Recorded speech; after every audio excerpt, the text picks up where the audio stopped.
Welcome to this week's edition of the impacts of the coronavirus on South Seattle and surrounding communities.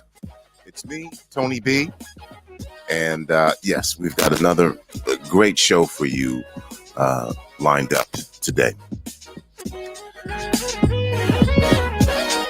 It's going to be impossible to have the show today without referencing events that are unfolding in Washington, D.C.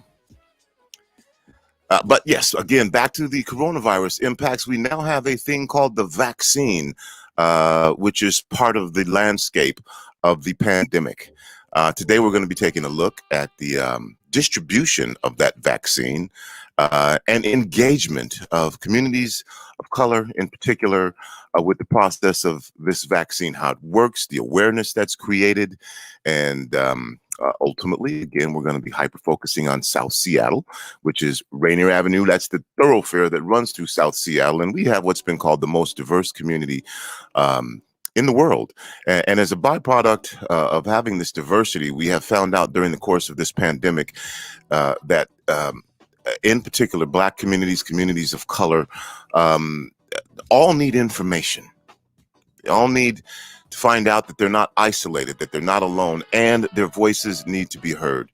We've been broadcasting these specials since March 13th. So if you went to our website at RainierAvenueRadio.world and /coronavirus, you're going to get a chronological, historical account of what's been taking place over the course of this pandemic. You will hear that initially, Black people didn't think that they could get it. It was something that was considered to be, well, that only elderly white people can get.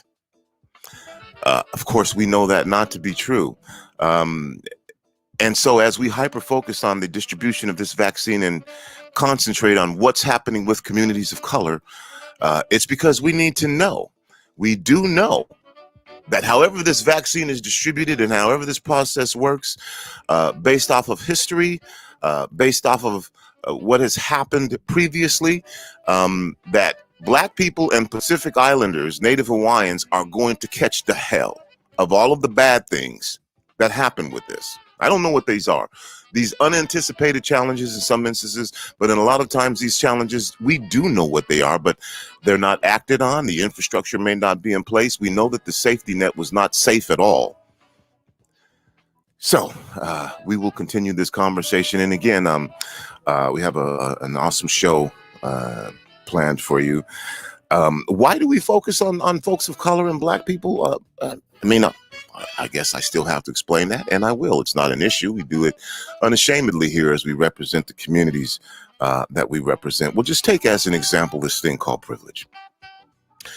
If you did not have a chance to listen to our mental health show that was broadcast last night, thanks to National Alliance of Mental Illness and also King County Council Member Gurmai Zahilai, you need to check that out. Mental health is a big deal. An example, and it's easy. Let's just take Kyle Rittenhouse, who shot 2-3 people, had an assault rifle, walked toward the police with an assault rifle, then went home. That is the comfort level that he had in his privilege. He was not concerned about the consequences at that time. Maybe he was thinking, okay, I've done something, but that's pretty confident. The rioters, the folks who tried to stage a siege of the Capitol Hill building, got inside, were maskless, took pictures of themselves. That is how unconcerned they were and how comfortable they were in the white privilege. Now, contrast that. Um, uh, Pick one. Jacob in Kenosha, who was shot while walking to his car in the back. George Floyd, an officer on his neck. Breonna shot in the. I mean, I could go on and on and on. Aubrey shot while walking. Black people are afraid to get killed, let alone commit crimes and act as if there were no consequences. Now, I'm not debating whether you agree with this or not. It is what it is. And these are the realities for certain folks. And so that's why we have these broadcasts, and hopefully to supply information to everybody and all communities. Again, our hyper-focused South Seattle, but we realized very quickly that this affected and impacted everyone, not just our members of our communities in South Seattle. So again, we do have a great show for you planned today. I'll tell you a little bit about what we've got coming up later on. We'll have the CEO, Min Chang, for Kin Own Healthcare, which is right here in South Seattle. And again, at the end of the day, you know, Keenon is an adult care center that specifically focuses mainly on Asian, Japanese adult care. We're going to talk to them right here in the heart of Columbia City, Keenon, and find out how that's working out. We did talk to them earlier in the year, so this will be kind of an update. We're also going to talk to Ping Ping, who's the tenured instructor of sociology at Spokane Falls Community College, about what's going on the eastern side of the mountains in Asian and Pacific Islander communities. And then a little later on in the show, Chief Scoggins will be joining us. Fire Chief Harold Scoggins of the Seattle Fire Department will be here. Seattle Fire Department is distributing the vaccine in the Seattle area. We're going to find out what that means, what that looks like. And then also Michael Sayre, who is an MD and serves as the medical director for the Seattle Fire Department and also works as an emergency physician at Harvard Medical Center, will be joining us as well. Next up right now on the program will be Pamela Williams, the Regional Long-Term Care Ombudsman for King County, who has over 35 years of experience in the field of long-term care. Pamela graduated from National Louis University with a graduate degree in Human Service Administration. Prior to moving to Washington State 2.5 years ago, Pamela lived in Chicago, where she served multiple leadership roles in long-term care. Pamela has worked in long-term care consultant, director of home community-based programs and case supports with older adults, and in the role as long-term care ombuds, promotes and protects the civil and legal rights of residents living in long-term care. Pamela, welcome to our program. How are you? Are you on mute? Pamela, are you on mute? No? I'm not hearing you. Mr. Bellis. Okay. And Pamela, we can see you. I know I see your mouth moving. You can obviously hear me, but I cannot hear you. So with technology, this occasionally happens. Let's see. Everything's up, huh? Okay. Let's do this. Just to circumvent this problem very quickly, while Daniel tries to figure out what's going on over there. I'm going to see Pamela, if you can call in, and that way we can make sure that we get you on air. And so I'm going to see. This is how. Let's see here. Oh, okay. I'm going to send an email, and this is just a real time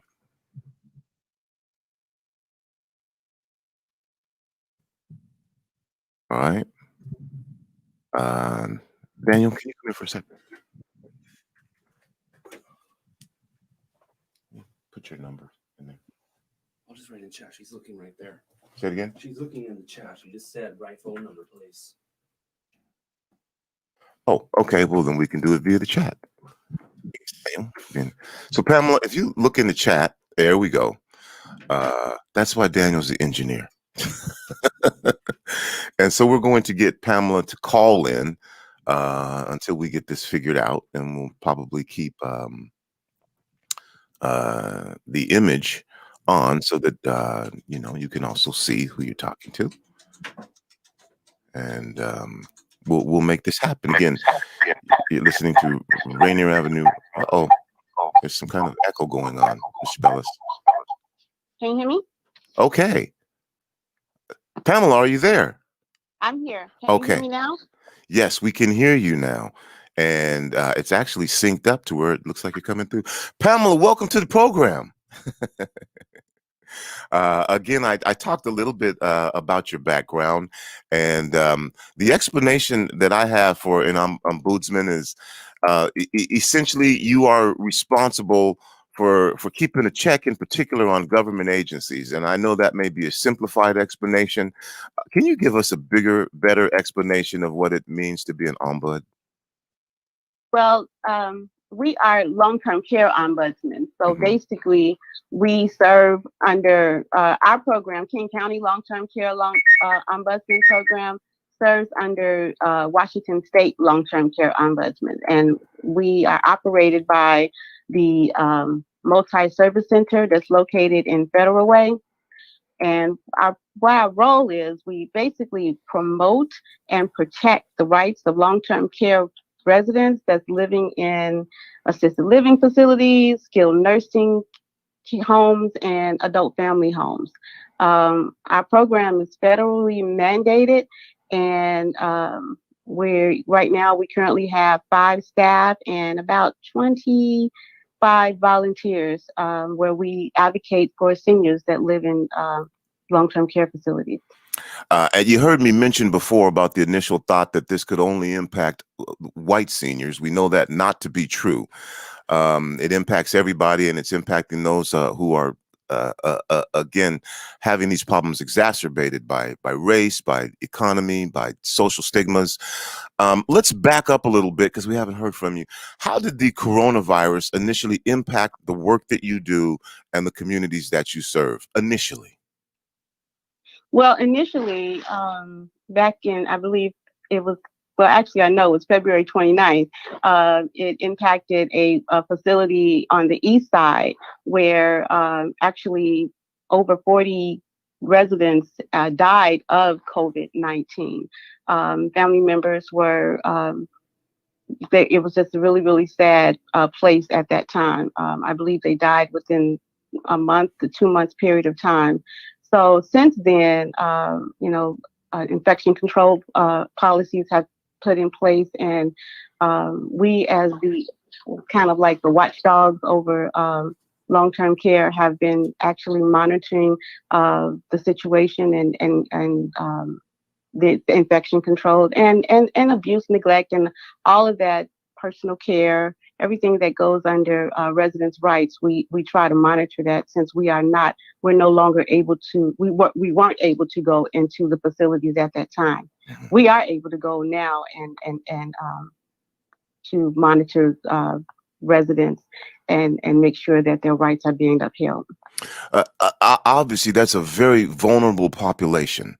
Again, we're going to fast forward here to where we are now, but going back again at that time, what were the thoughts of the clientele you reserve? What were the thoughts of the people who work with you, who are responsible for doing this and no longer can do it? And there is this overarching fear that this is a very deadly virus that we're dealing with, and not a lot of information. And the folks that you're working with are the population that was initially hit and the most vulnerable. Yeah, you're right. The initial thought about, when we were told that we weren't able to go back in the facilities, It was kind of we have a host of volunteers that also go into the facilities and advocate for the residents, and they were um, they were somewhat pessimistic because they feel that being, it's the only way to help the residents were to be on site inside the facilities. Um, we were our under the direction of our state ombuds, we were able to reach out to those residents through postcards. We called family residents representatives to let them know that we are available, and if they need anything, to please call us. So we continue to reach out to those residents even though we weren't able to be a part to go to directly be inside the facility. We didn't really miss too much of a beat. We continue to have complaints and calls, and mainly around the care, because a lot of family members were concerned. They weren't able to go inside the facility, so they were concerned about their care. They also were concerned about the isolation, not having that interaction. You had family members who would visit their loved ones once a week or every day. Some of them would come in and help with feeding and help with the ADLs, and all of that halted. So many of the loved ones were concerned about their well-being and their care, and abuse and neglect. I'm not saying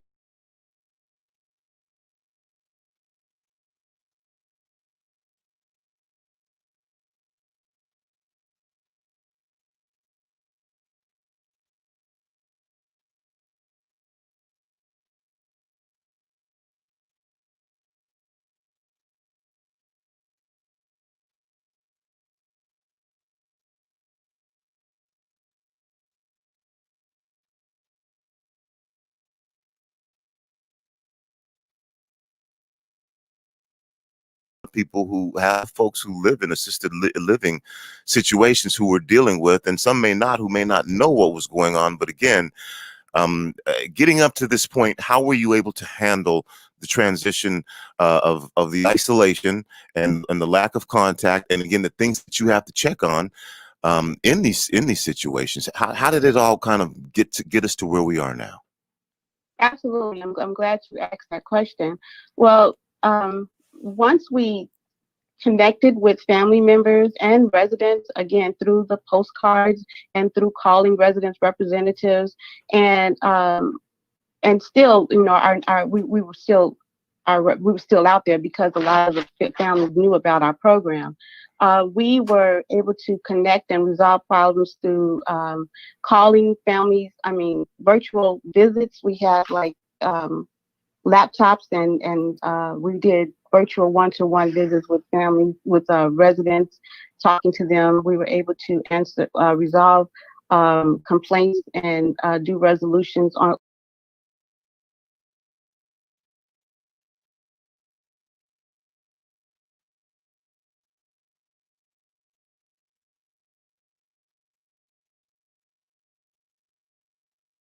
assist those family members through virtual visits with care conferences to help families resolve problems and complaints.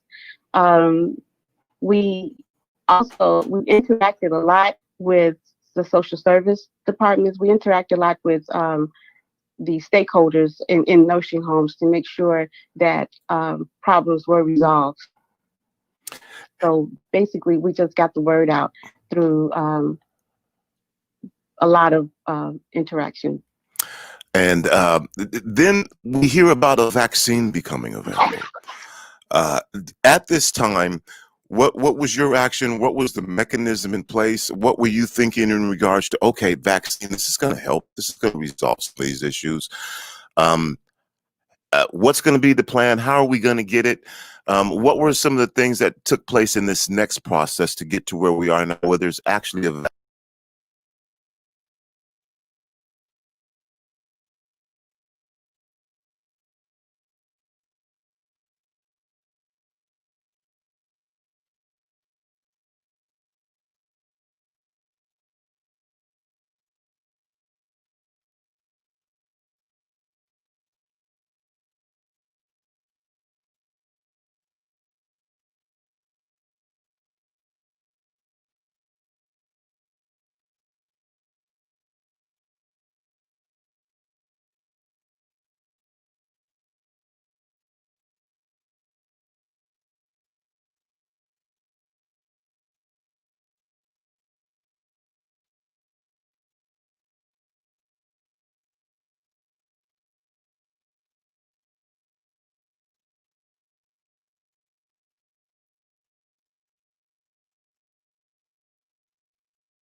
And so, what was that process like for you in navigating, ensuring that there was care available for our vulnerable community members that were in long-term care facilities?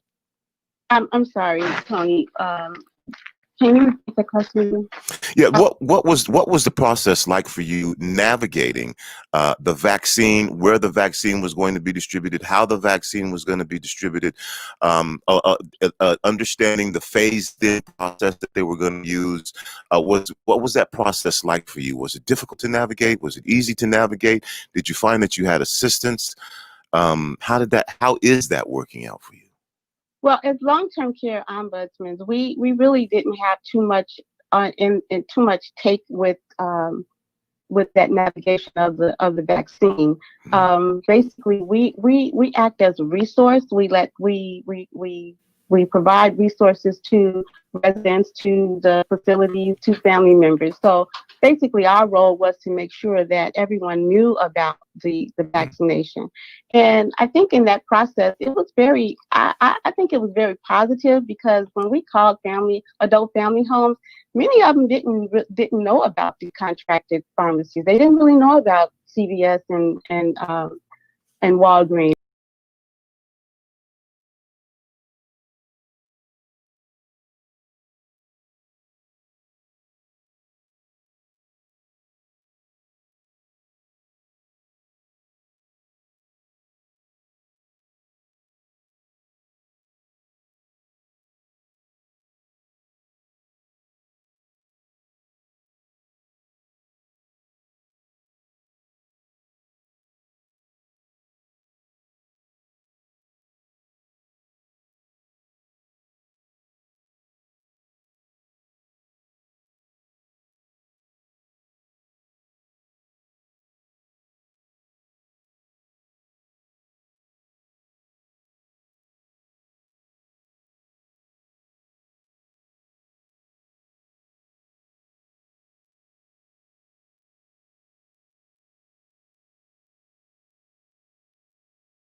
She put her trust in God, which I understand. But this new vaccine is somewhat of a leap of faith. Because I've heard a lot of um, what you call concerns regarding how fast it came, and because of the past the past administration that's coming up, they weren't trusted. So I can understand, not just our culture, but others not really putting their faith in it. I, for one, am going to take it. I am scheduled Tuesday morning to take it. So, and another good thing about it is many of my volunteers and staff have also selected to take it. And with that, we plan to go full force back to entering the facilities and visiting residents face to face.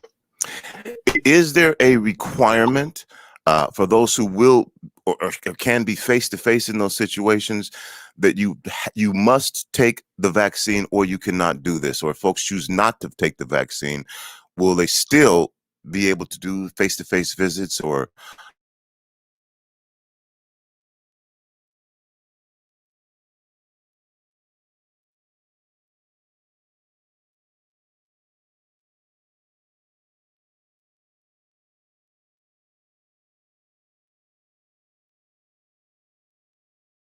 Well trained with under the CCC guidance with the PPE, so we know how to do that. And before we would go into the facility, there's a process that needs to be completed before we even enter the facility.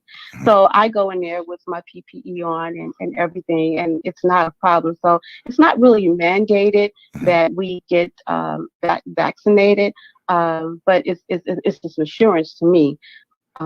Again, I don't mind going in there. Long as you get through the 6 feet distance and do the safe practicing and keep the PPE on, washing hands and all that. I have not incurred anything less than just the happiness of having the residents see a person that actually coming in and visit. It was very good. When I went inside a facility, the residents were very happy, and my visits were well received because they're so isolated right now. They don't have anyone to come in to visit. They don't have anyone to speak with, and that isolation can turn to death. So I really appreciate going inside and visiting the residents and giving them just listening to them. Sometimes they don't even want to hear about. They don't even have complaints. They just want to have a conversation. Pamela, we're almost out of time. It feels like we just got started. From my perspective, what I'm hearing is good news in that regard. And we get enough bad news. We get tons of bad news. And thank you for the work that you're doing. Thank you for this update and this report. Before I let you go, I want to give you the opportunity to say anything that you would like to say to our listeners. Absolutely. I just want to say the residents and families, they feel lost right now because not in this pandemic, again, because they don't have the visits and everything. So right now, as I mentioned, we have 5 staff volunteers and we have 25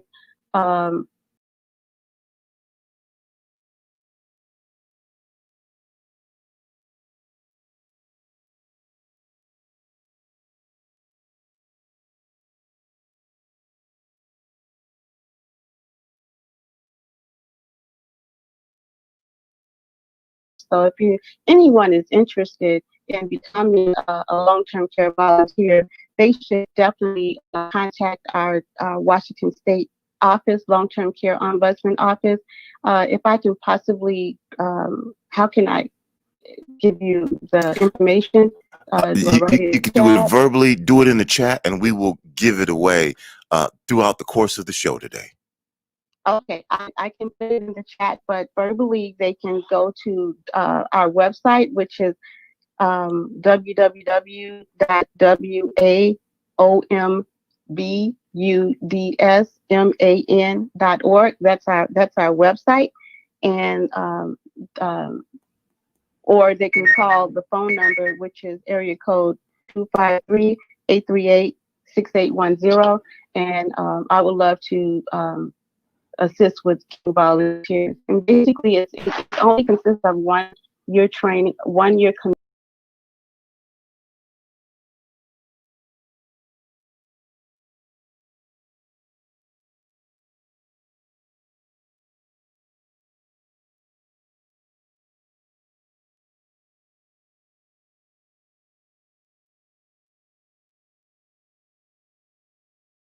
questions to ask, but this is a big issue. We've got some other guests coming up. We'll have to talk again. I understand, and thank you for having me today, Tony. It was great meeting you. Thank you for being here. You're listening to Rainier Avenue Radio World. Coming up next, we'll have City of Seattle Fire Chief Harold Scoggins, who, as you just heard Pamela mention, is part of the team that's distributing the vaccine. We'll be back to have that conversation. We'll also be joined by Dr. Sayers later on in the program. Again, you're going to hear from the Executive Director of Keenon, the adult care facility right in the heart of Columbia City. And then we'll hear from Ping Ping about what's going on with the Asian community and also the Pacific Islander community in Eastern Washington. We'll be back right after this. This is Paul Pearson, host of Star Time. And when I'm not translating the lyrics of Boogie Oogie Oogie for bored Europeans, I'm listening to Rainier Avenue Radio World.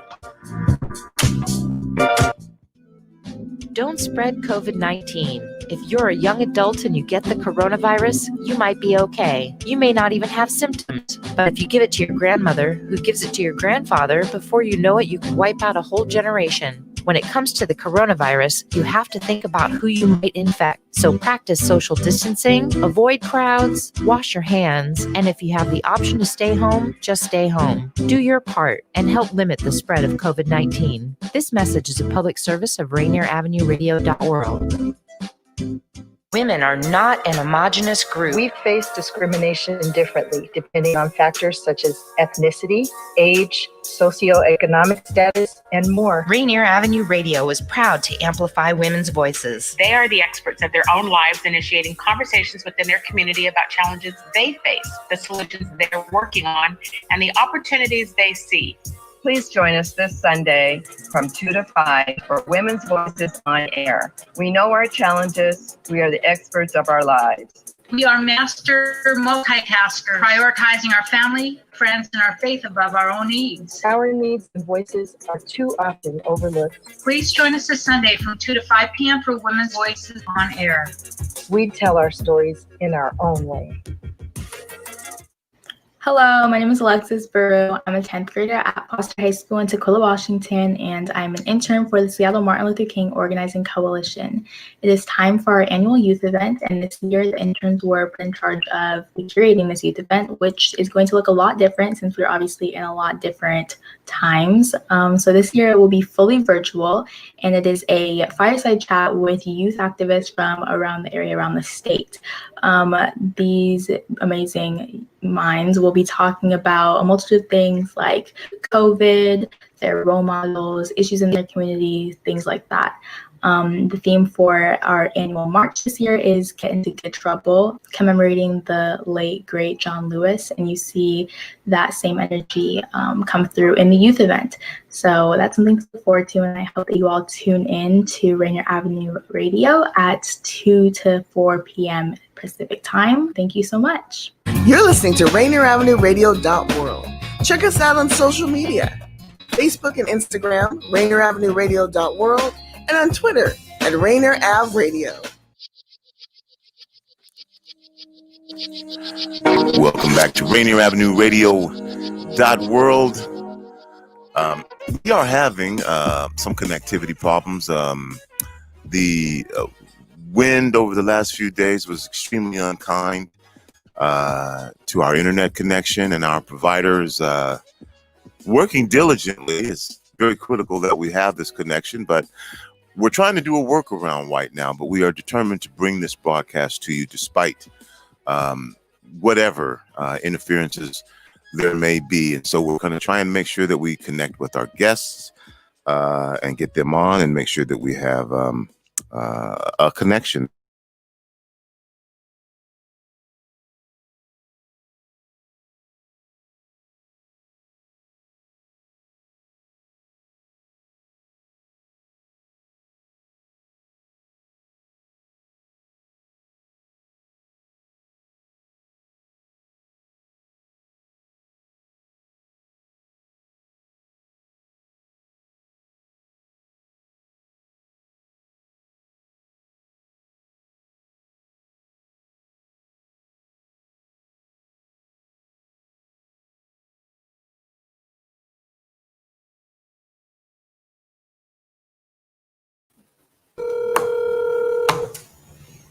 We're going to make this connection work. Unless Dr. Sayre, can you hear me now? I sure can. Can you hear me?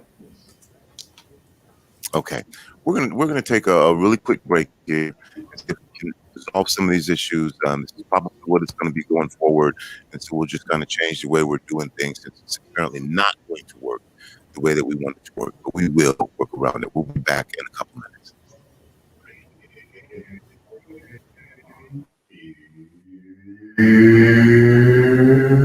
Avenue Radio.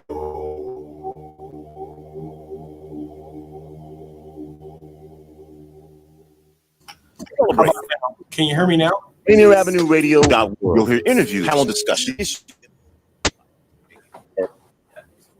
Oh, can you hear me now? I can. Can you hear me? we're having some awful internet problems. Chief, can you hear me? Daniel, Dr. Sayer, I can hear you. Number, Okay. just in case this happens. 425. If you can take down this number in case this breaks down, so you can call in. If y'all can hear me, the number is 425 761 2025. 2025. We're having some connect. Okay, I got you, Dr. Sayer, but it looks like Tony's feed is just a spinning wheel. Yeah, I agree. You going to try to call that number? I guess I can try. Well, yeah, let me call it. Let's see.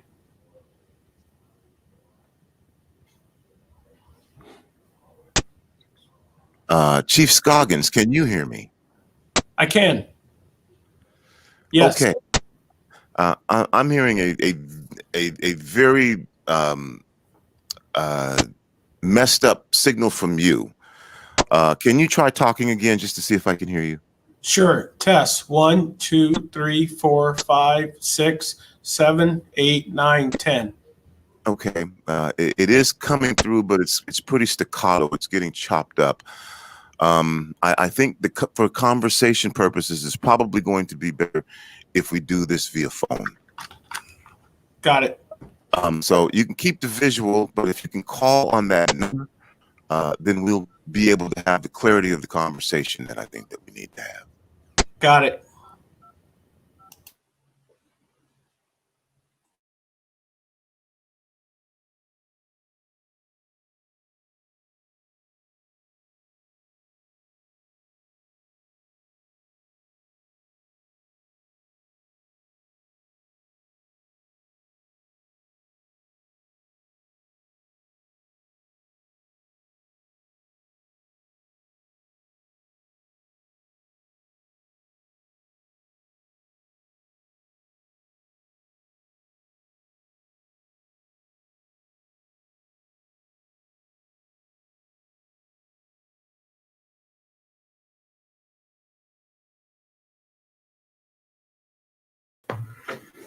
Okay. Should be able to hear that.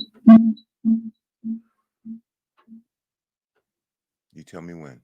You should be able to hear them now. Okay, you tell me when we're on the air. We're on there. We've been on the air.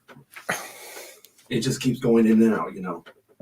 Okay, I guess we're here now, and I do have Chief Scoggins. Are you with me?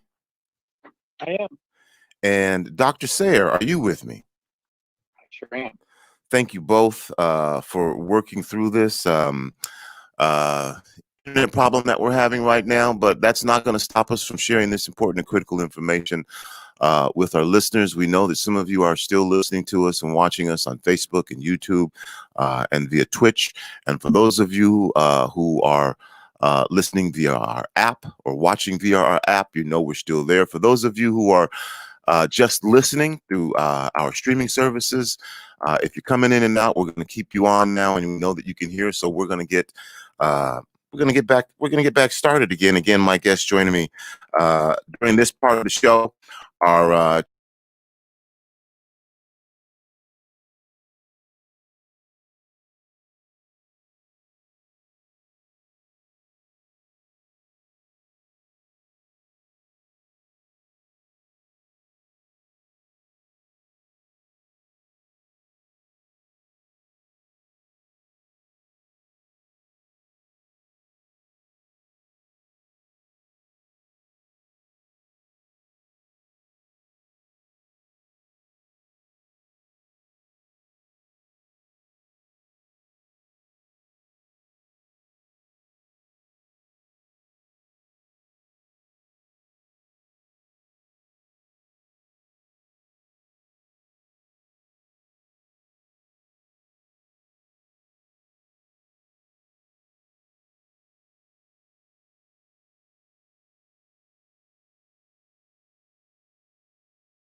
about issues and impacts of the coronavirus on South Seattle and surrounding communities, in particular, making sure that we get the word out to the residents of our community. In the process of this, broadcasting to the most diverse community in the country, we realized that the issues that were impacting and affect our community in isolation were also impacting and affecting communities across the state and everywhere. And our attempt was to make sure to share information, to garner information, good, bad, whatever. We just simply are the mirror that is reflecting what's happening in our communities. Chief Scoggins, before we get started here and I'm asking you questions, I am going to say, hey, man, it's always good to see you in our community. I saw you at basketball games we were broadcasting. I know we know the role that you took in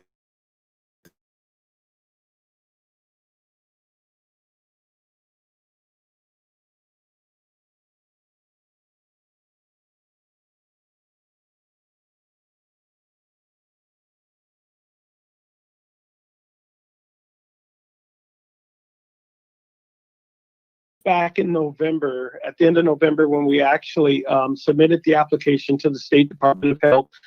Dr. Sayer and I and our team, we talked it through. We thought it would be important for this step to move forward, as we knew this was going to be a need in the community, just as we saw with the COVID-19 testing when we walked into that space. It took a bit of time. There was a lot of challenges to overcome. As you know, the Pfizer vaccine had a lot more challenges with the cold storage capability that you had to have, but the Moderna presented an opportunity. So the city team came together and started taking the steps to move it forward, and we finally, on January 9th, I believe the date was, we got approval from the state to start moving forward with the vaccination process. And Dr. Sayer, share with me your role in this effort for vaccine.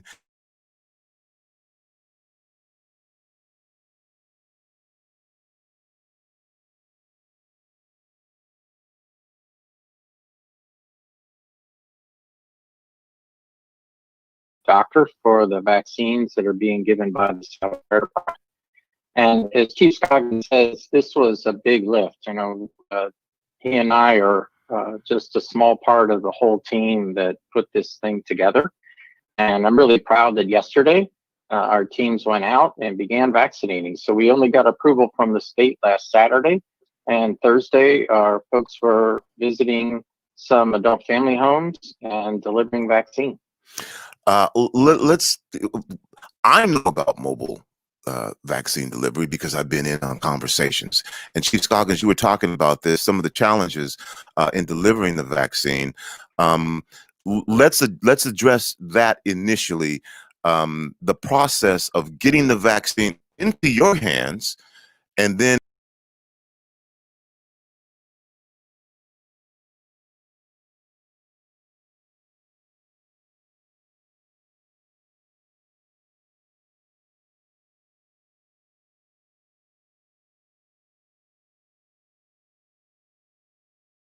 the most vulnerable populations in the community related to the long-term care facilities, assisted living, adult family homes, and places like that. And so we were able to go in those spaces and actually do COVID-19 testing.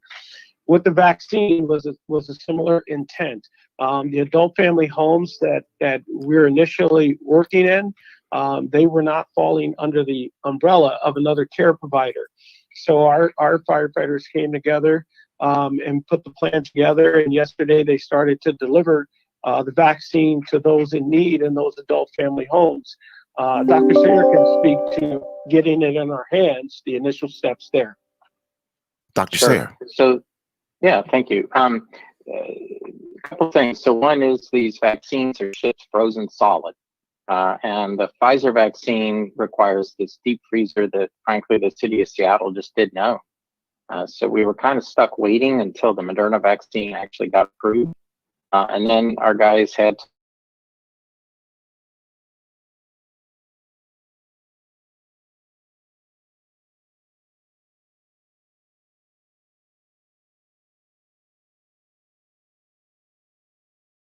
connected to power. All those logistics issues are just things that had to happen.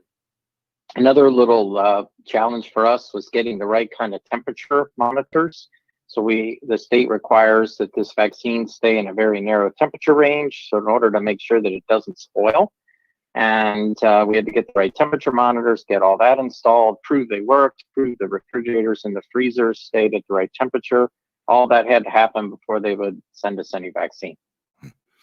And Dr. Sarah, you may be the person to answer this question. You may not be. Chief Scoggins, you may be the person to answer this question.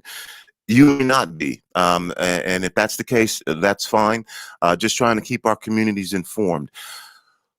What role do you play, or is the role that you play in deciding where the vaccine should go? Who should get the vaccine? Are you simply just Dr. Sarah, you got it here. Chief Scoggins, you're delivering it. Is there any input into this is where the vaccine should go, or do you get a delivery order and say, hey, we're taking it here? Do you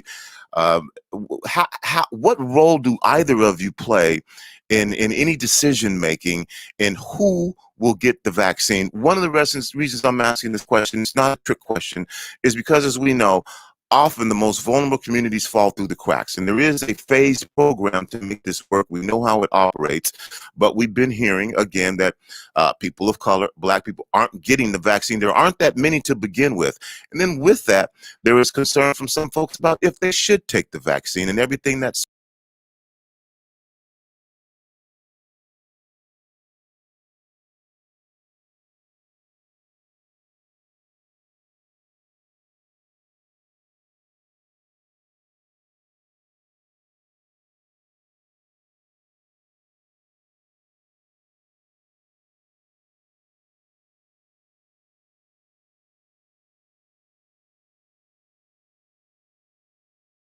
a phase where we're prioritizing the most vulnerable people, which are those that are living in long-term care facilities, so nursing homes and adult family homes. If you look across King County, 6 out of 10 people who have died from COVID were residents of long-term care facilities like nursing homes and adult family homes. So clearly they have the highest priority in order to just reduce the number of people who are dying from this disease. And we can get to them. It's not a very large number of people. It's going to take us a few weeks, but we can get to the people in adult family homes in Seattle. We are prioritizing among the adult family homes those that are in the most vulnerable communities because they've had the highest death rates. So we actually looked at the zip codes where most of the deaths were and prioritize those zip codes, which definitely includes the areas in southern Seattle. I don't know what Chief Scoggins may want to add some to that. Sure. So Tony, one of the things that we've been able to watch is the rate of spread in Seattle by way of our 4 COVID-19 testing sites. So we have been tracking the rate of spread in all of the zip codes in Seattle. So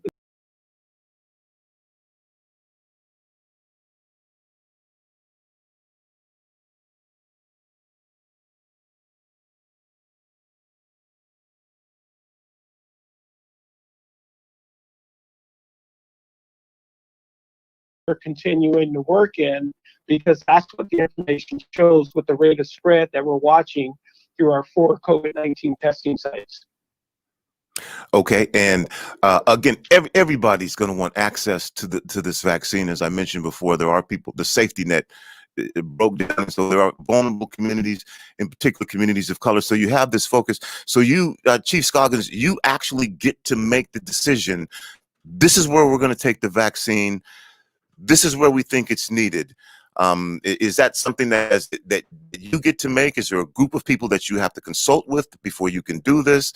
There is a sense of urgency, so I don't know how much time there is to get together and say what's important. I love the concept that you're saying, hey, this is where it's peaking and this is where to do it. Is that something that you get to do? And I bring that up because, again, in the name of Black people, the infrastructure and how this works is of concern. If you're indigenous or native, you're sovereign. So they can say, hey, we don't even have to follow CDC guidelines. We're going to vaccinate our community the way we see fit. Do you have that flexibility to decide this is where we're going to take vaccines. This is where we think they need to be. So what we do, Tony, is we're following the CDC guidance and the Seattle King County public health guidance in the areas that we're working in right now. And that's where the adult family homes come in. And what I spoke to is based on the information that we're seeing with the positive rate of spread, which is leading us to the locations in South Seattle. But we have a team of people looking at this, trying to make the best informed decisions possible. Based on our limited supply of vaccine, we think that this is an area that we can work in and really hopefully be successful in vaccinating this population. Okay, so can you personally say we need to get vaccines here?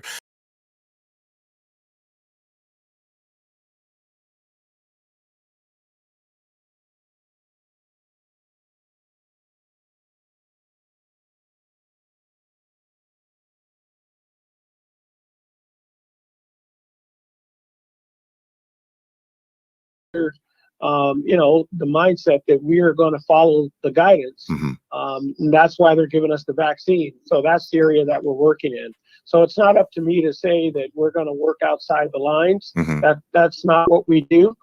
There's a plan as we go forward, and we're trying to work within the plan because, like you said, everyone, well, hopefully most people will want to get the vaccine when it's their turn. As I'm waiting for my turn, we have access to the vaccine. I'm still waiting for my turn to get the vaccine.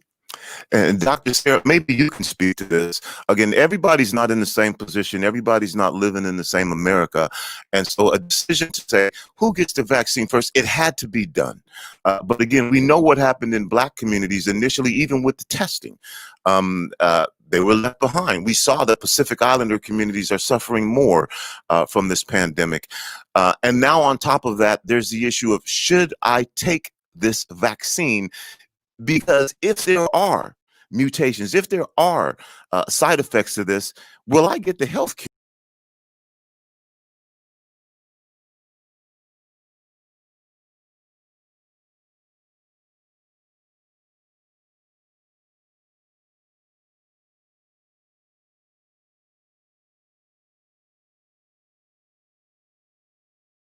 Care of our communities that are in need. I know that there's a structure in place that needs to be followed, but a lot of times people fall through the cracks, and it is these communities that are the ones that suffer the most because of these infrastructures that are in place and our inability to control our own destiny, in particular with healthcare.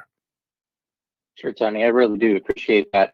And I just want to address a couple things here. First of all, as Chief Scoggins pointed out, we are following the data. So we do have a major testing site right there in Rainier Beach. And I went personally to the first adult family home vaccination and made sure that things were working well. And many of the people that are most vulnerable totally live in the areas like the 98118 zip code. We know that is the zip code right now in Seattle that has the highest number of COVID cases by far. And we know that because we have a testing site at Rainier Beach. So we're using this information to prioritize making sure that within the lines that we're given, the guidance that we're provided by the state health department, that we are delivering vaccines to those communities. And we just have to keep in mind that right now there isn't actually very much vaccine. So the whole state is getting a supply of less than 100,000 doses a week. And some of it is being held by the CVS and Walgreens pharmacy chains in order to vaccinate the very, very vulnerable people that are living in nursing homes. So some of it is gone and we don't have access to it. We're hoping that we're going to get a reasonable supply of vaccine next week so we can expand our program of getting into the adult family homes. Each week is going to bring new challenges here, and we're just learning the best way to make sure that we reduce the burden of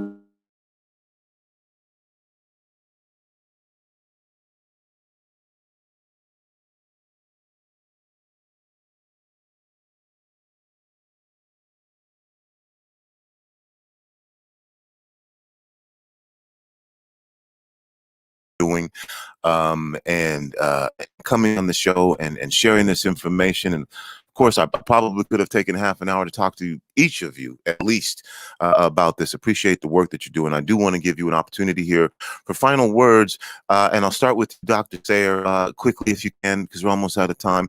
Whatever you would like to say to our communities in regard to vaccination, distribution, awareness, taking the vaccine, not taking the vaccine, whatever you'd like to share with our community right now. Well, sure, Tony. I really hope people, when it is their turn, get the vaccine.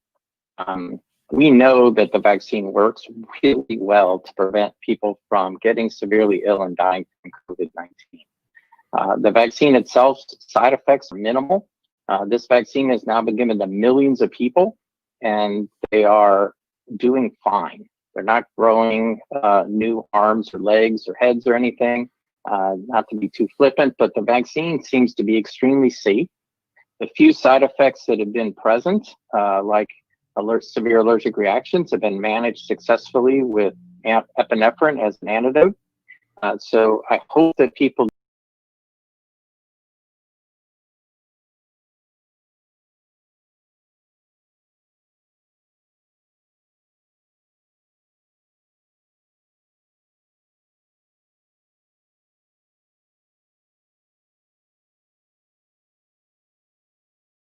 to be a concern. And there hasn't been enough time yet, I don't think, to really determine that, where you can comfortably tell people you will be taken care of. But it is a concern. Chief Scoggins, I definitely want to give you an opportunity for final words here as well. And I know that Keenon received the vaccination. Did you deliver the vaccines to Keenon, or are there other entities that are also distributing the vaccine? I don't know the exact locations that we went to yesterday and the ones we're working in today. So I probably don't know that answer right now, Tony. But the first thing I'll say is, I think we're both more than happy to come back as we continue to unfold additional resources on this space. Our goal as the Seattle Fire Department is to continue to support the community in areas that may not be normal for us, as we did with COVID-19 testing. When I look back to June 5th to today, we've tested over 562,000 people at our 4 COVID-19 testing sites. We know this is probably going to migrate into other areas related to vaccinations, and there's a whole team working to figure out how we can better serve community. That's our number one goal. So as we stand up additional resources, Tony, more than happy to come back and talk about them in the future. Okay. And again, anything else you want to say?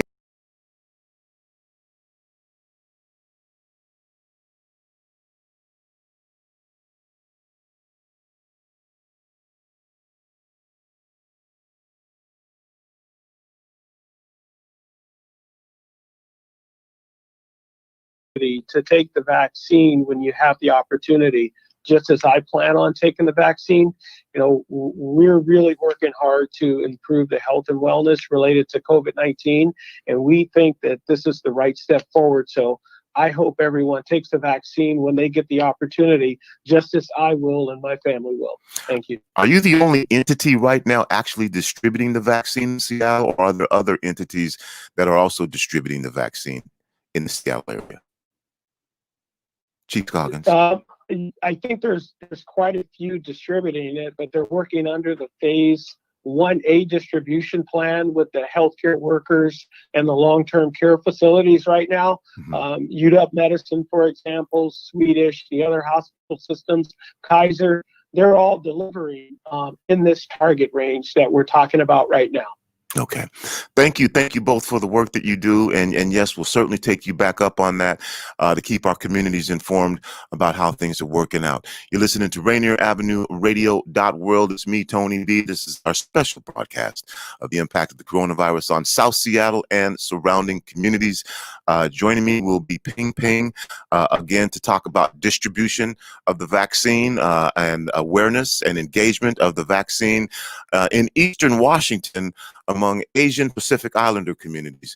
We'll be back after this. Rainier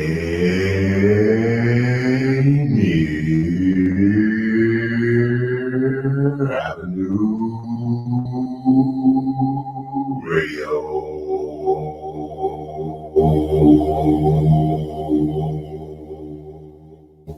Celebrate Black History Month with Rainier Avenue Radio World. You'll hear interviews, panel discussion, the issues that impact your life on a daily basis. Celebrate Black History Month with Rainier Avenue Radio. Oh, did I mention? Every Wednesday night, live musical performances on the historic Columbia City Theater. Rainier Avenue Radio celebrates Black History Month all month long. Interviews, icons, celebrating the history of Black Seattle, community leaders, community activists. In 1852, Seattle's first Black resident arrived. National viewpoints. In 1943, Harborview Hospital hired its first hosted by Rick Dupree, Tina Marie, and me, Tony B. In 1961, Dr. Martin Luther King Jr. made his first and only Seattle appearance. Did I mention every Wednesday in February, every Wednesday night, in celebration of Black History, live musical performances from the historic Columbia City Theater. I'll say it again. Every Wednesday, live musical performances from the historic Columbia City Theater in celebration of Black History Month. People you know, and some you may not. It's a celebration of Black History Month on Rainier Avenue Radio World. Kind of nonsense conversation are we having here? The Neon Ghost Show. The Neon Ghost Show. Right here on Rainier. What's it? Rainier Avenue Radio.world. Right about now. Rainier Avenue Radio.world. I'm so tired. I have to pee. This is the news on Rainier Avenue Radio. The leader of the right-wing group Proud Boys was released from police custody and ordered by a judge to leave Washington, D.C. and stay away. Per NPR, 36-year-old Henry Enrique Tarrio was arrested shortly after his arrival in the district, where Trump supporters were gathering to rally during Congress's official certification of the Electoral College ballots today. Tarrio was charged with destruction of property and possession of high-capacity firearm magazines. Tarrio has claimed responsibility for tearing down and burning a Black Lives Matter banner at the historic Black church last month. A judge ordered him to leave the district and banned him from returning except for very limited conditions, including meeting with his attorney or attending a court date. His next hearing is scheduled for June. And that's your news on Rainier Avenue Radio. You are listening to Rainier Avenue Radio.world. Don't forget to log on www.RainierAvenueRadio.world.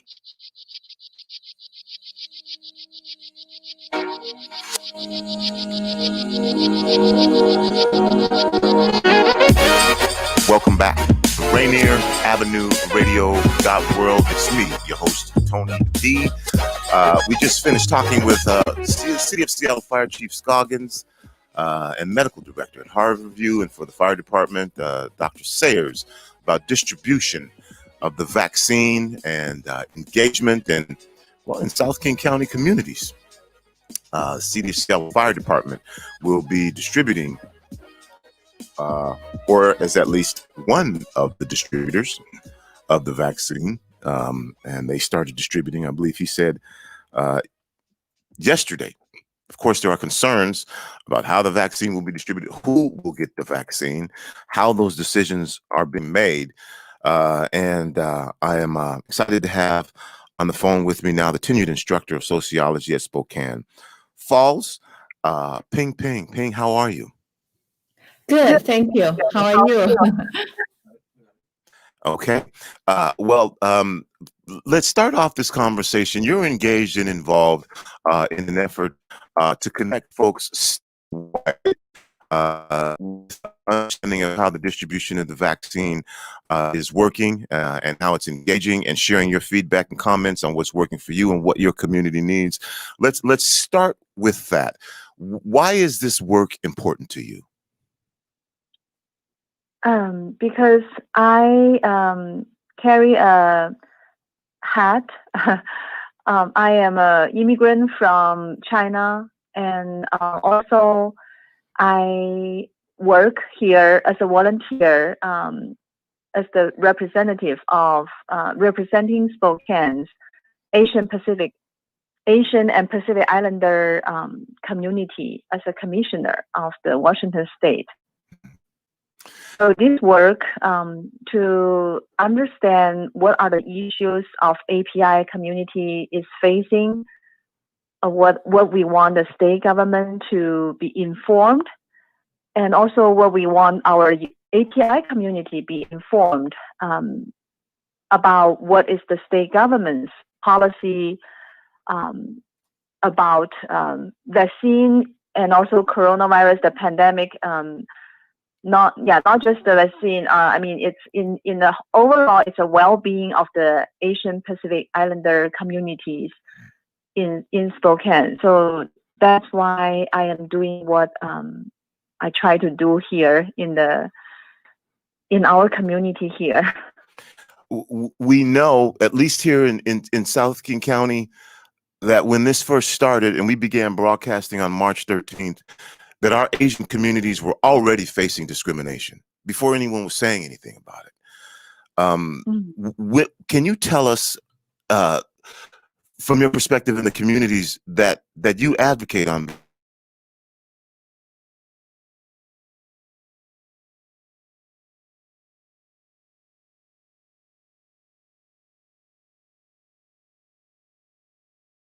for one, and access barriers, but initially share with us some of the challenges and what was taking place in your communities in Spokane when this all got started? Can you repeat what is the when something started? What is the word? I couldn't hear it clearly. What were the challenges? You mean the not? Yeah, it's about the challenges about the after the pandemic started. Is that right? During the pandemic, when we first started hearing that there was this thing called the coronavirus, and early in these stages, in the Black communities, as an example, there were folks who were saying we can't get this. Again, in our Southeast Seattle communities and our Asian communities, they were already being discriminated again and being victims of assaults. What was taking place in the early stages in the communities, in the Asian Pacific Islander communities over in Spokane?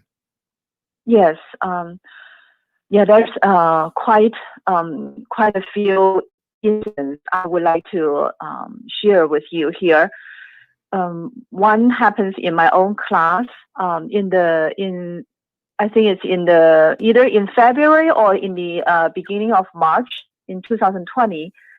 When the pandemic just started to take over this land.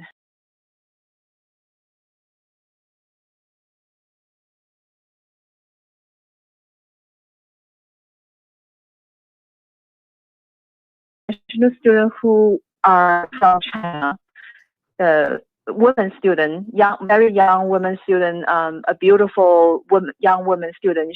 When she got on the bus, she was asked by the passenger who sat close to her.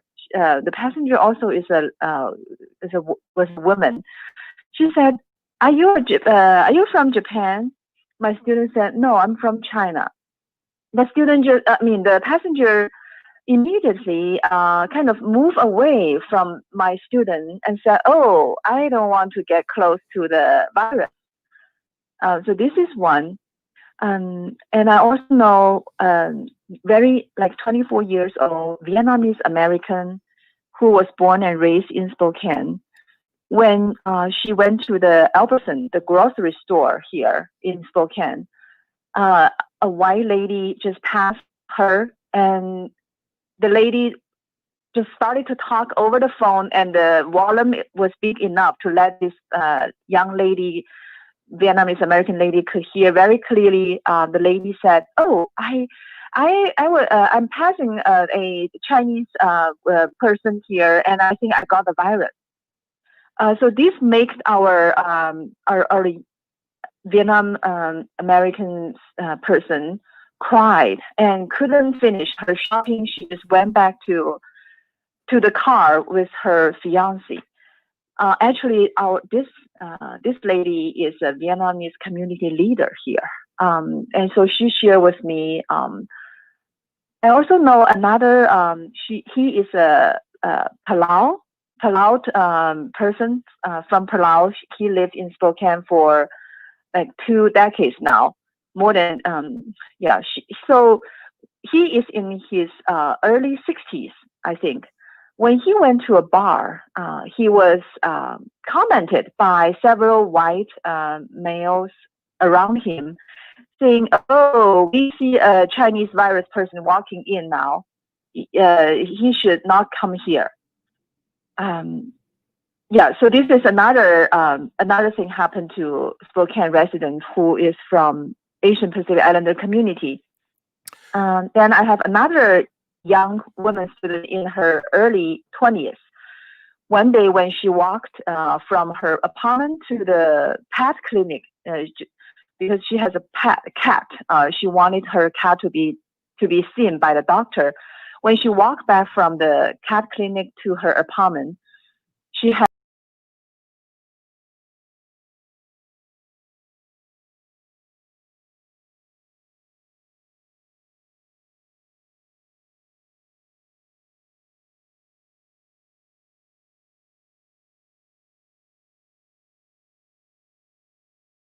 You go ahead, because I think it's important that we hear from people from our communities about what's taking place in their lives during this pandemic. Go ahead.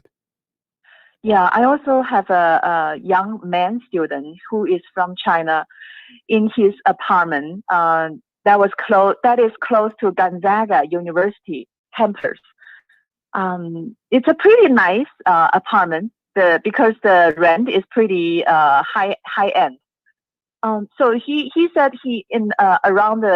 close to the elevator, he was asked by a young white man asking,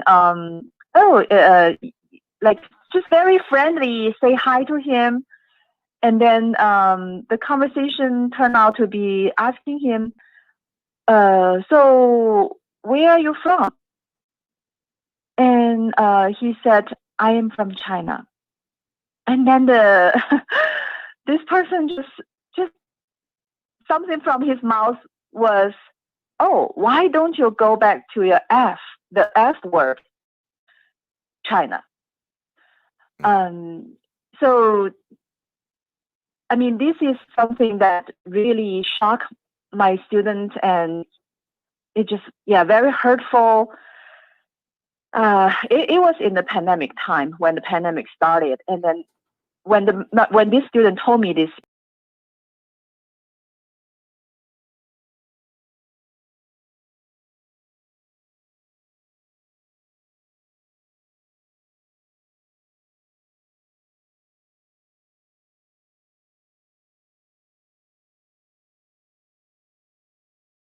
But was that a result of discrimination or targeting of potential violence or accusations? Is that why they left to go back?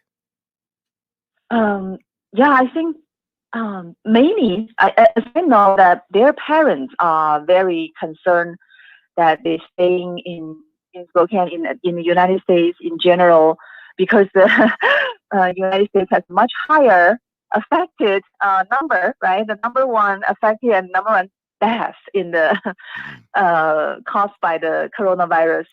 So their parents kind of demanding them. They first patiently asked them going back, and then they didn't listen. Then the parents just increased their pressure on the students. So many of my students, they are now in China or Taiwan or Vietnam to continue their study with our faculty here at SFCC.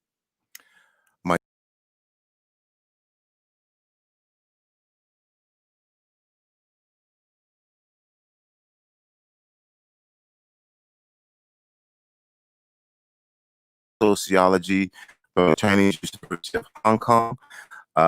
We are talking about the work that you do, Ping, in Spokane, in Eastern Washington, on behalf of Asian and Pacific Islander communities. Thank you for sharing some of the challenges that your community has been facing and continues to face during this time. If we were to move forward a little bit to the point where, okay, there's a vaccine that is going to be available. What is the feeling? What is the sentiment? And I know you can't speak for everyone, but again, just to share, what is the thought in the Asian Pacific Islander community about the vaccine? Is it say, hey, this is going to be a good thing? This is going to help with the overall picture of how we return to what folks would call maybe normal society? Is there some fear, some hesitancy among the community? about the distribution of the vaccine. Can you share with us what those thoughts are? Sure. Yes. You bet, Tony. Thank you for asking me this. As you can expect, the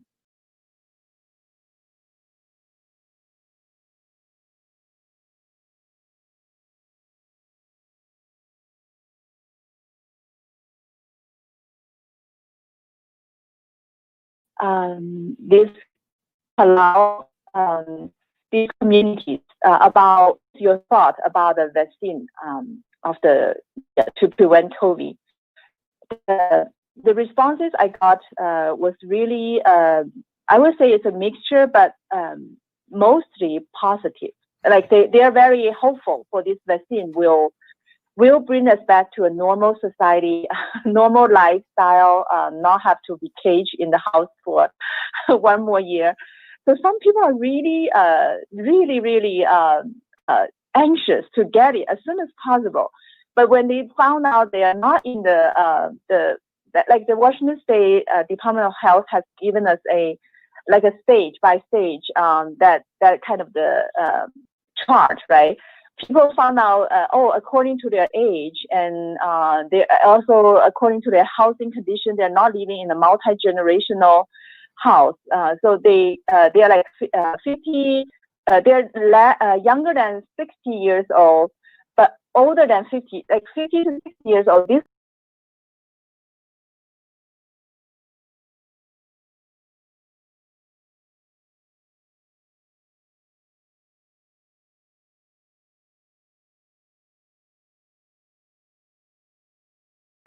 we are concerned about the sample size. It seems there's no enough sample, or we're not informed. This is a concern. Another concern is there's so many the social media articles in Chinese. They are circulating in the Chinese community. I'm pretty sure they're in the other languages too, in the API languages. About there's two types, as we know. One is the Rafer, another is the Moderna, right? It says that the Moderna is very safe. I mean, very effective for Asian people, but the Rafer is kind of much less effective. Like the Rafer's effectiveness is 76%, and then the Moderna is like 94%. So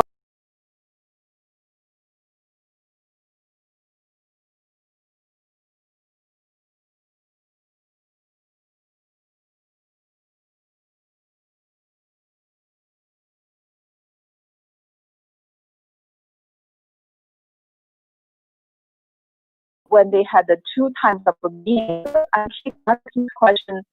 This is a question I think we really need some medical professionals' advice. And I got the answer that the manager of the equity office told us that she said both are pretty effective. Both are 94, 95% effectiveness. So, and then in the next stage, is the Moderna will be more available in Washington State. So that's kind of giving us making us feel like, okay, then it's good to know this. But on the other hand, I would like to talk about Marshallese community specifically, Tony, because we know Marshallese people in Spokane is the most heavily hit group by COVID-19. It's in Washington State too, but I think Spokane seems really, really out of proportion. It's very much suffer from this COVID-19. I talk to community leaders from the Marshallese community often.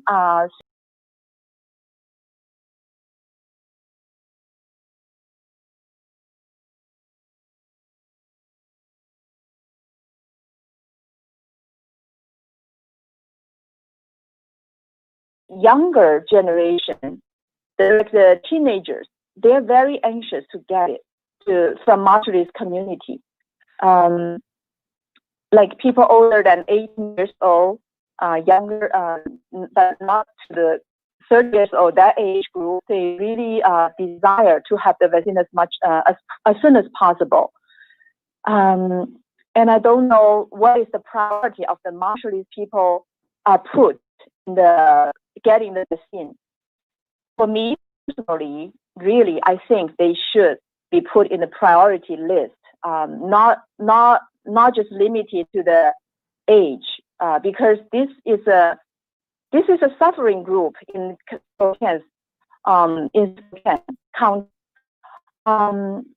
The leader told me that because in our local newspaper it says the Marshallese people are 1/3 of them are affected positively, testing positive. When I asked one of the leaders I said, do you think that's one accurate number?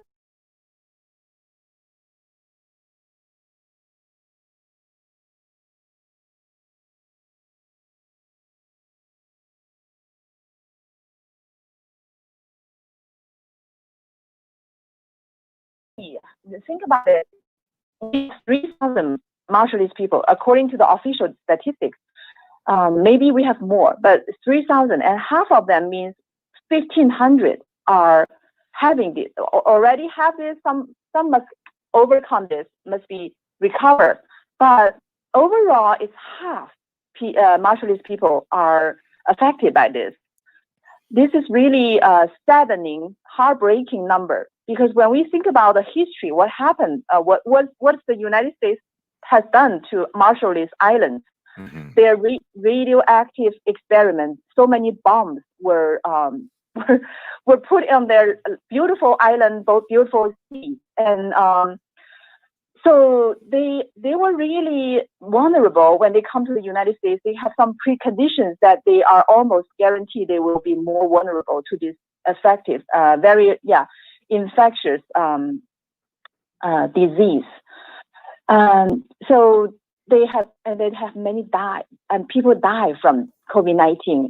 The leader who talked to me, he himself said, just by himself, he has 10 acquaintances or friends already died from COVID-19. It's very, very sad to hear his sharing. He said one is a mother who just gave birth to her baby, and then she died. And because he went to her funeral, that's why he knows this for sure. Another thing that Marshallese people are aware of, and they want the Department of Health in the Spokane Regional Department of Health Department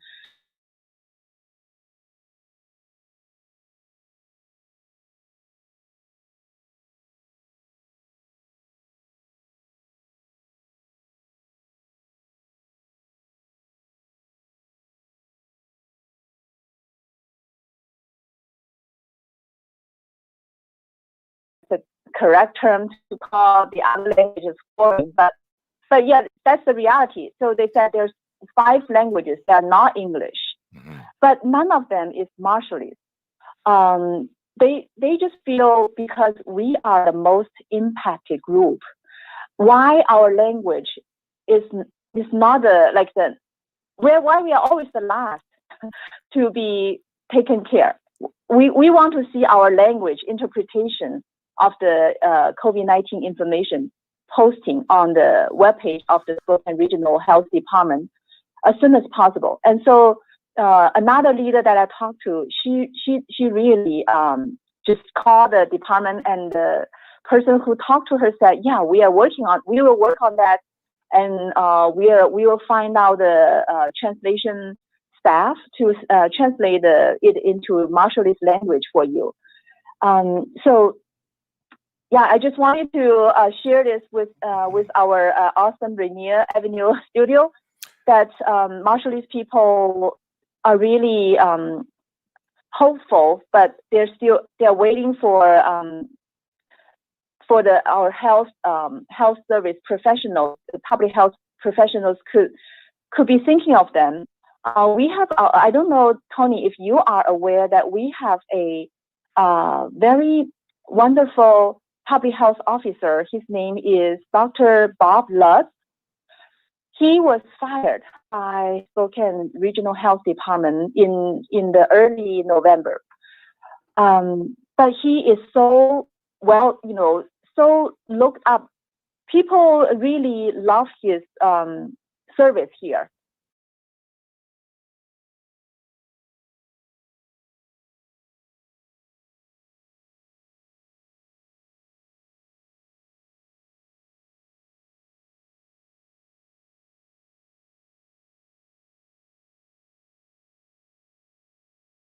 After Dr. Lutz, the new, the successor of Dr. Lutz, we have an acting director who is replacing Dr. Lutz roles to be the public health officer here, director here. I said, does that doctor contact your community? The answer is he is not aware. So they might be left out in the picture because of the transition of the health officers, the director's position. And Ping, I hate to interrupt you here, but we're almost out of time. And this is exactly why I wanted to have you call, to share this type of information, to give us an actual boots on the ground report. I did want to talk to you as well about vaccinations and how that process was working and how the distribution of the vaccine was.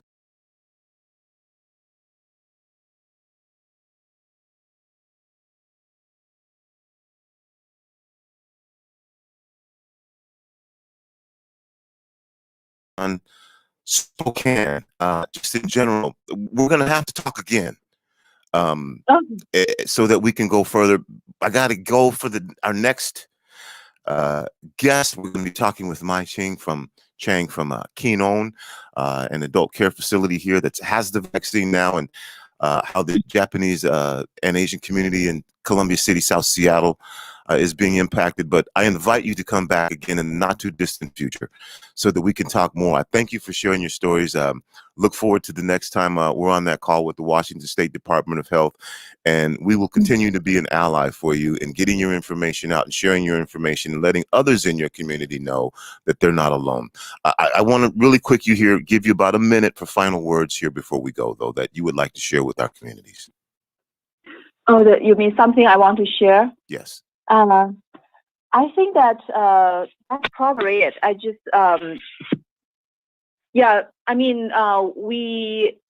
we look forward, most of us in the API community, that the people I talk to are looking forward to get the vaccine as soon as possible. But we are also following our state Department of Health guide on this. Just really want to say, I hope the Marshallese people community, will get some priority. That's my personal hope. Well, thank you, and we will definitely continue to contact the Pacific Islander community. We'll stay in touch with the Native Hawaiian community. Again, we know the statistics show that they are bearing an unfair